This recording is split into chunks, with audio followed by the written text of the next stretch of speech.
Makeup ডান হোৱাৰ পিছত চকুৰে পানী বৈ থাকিল। ৰ'ব কৈ আছোঁ। সেইদিনাখন আছিলে 21 ডিচেম্বৰ আৰু এয়া মোৰ ব্ৰাইড দিলৱাৰা। তাই মোক বুকিং কৰাৰ দিনৰ পৰাই দুদিন পিছে ফোন কৰি কৈ আছিলে যে মোৰ তাৰিখটো মনত আছেনে, আহিব কিন্তু। তাই হেনো ভাবিছিল মই নাযাম, সেয়ে মনত কৰি দি আছিলে।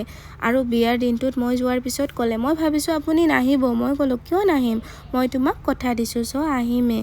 তাইৰ মোৰ তাত সজাৰ বহুত ইচ্ছা আছিলে। সঁচাকৈ বহুত ভাল লাগে নহয়নে বাৰু, যেতিয়া কোনোবাই ৰৈ থাকে তাইৰ বিশেষ দিনটোলৈ আৰু মোৰ তাত সাজি ফুল্লি ছেটিছফাই হয়। তাইতো খুবেই ভাল পালে আৰু সকলোৱে খুব কমপ্লিমেণ্ট দিলে। পিছে আপোনালোকে মেকআপ শিকিব বিচাৰে নেকি? মোৰ এটি 1 মান্থৰ বেছিক টু এডভান্স কোৰ্চ হ'বলৈ গৈ আছে 10 ফেব্ৰুৱাৰীৰ পৰা। বেছিকৈ জানিব লগা থাকিলে মোক কণ্টেক্ট কৰিব পাৰে। ডিছক্ৰিপশ্যনত নাম্বাৰটো দিয়া আছে। প্ৰথমতে যে কৈছিলোঁ চকু পানী ওলোৱা কথাটো, তাই হেনো কাজল মাস্কাৰা এইবোৰ লগাব নোৱাৰে আৰু চকুৰে পানী বয়। বাৰু কিবাকে ঠিক কৰিলোঁ। পিছে আপোনালোকে জনাবচোন কইনাজনীক কেনেকুৱা লাগিছে। আপোনালোকৰ যদিহে মোৰ মেকআপবোৰ ভাল লাগে তেন্তে আপোনালোকৰ বিশেষ দিনটোত মোক কণ্টেক্ট কৰিবলৈ নাপাহৰিব।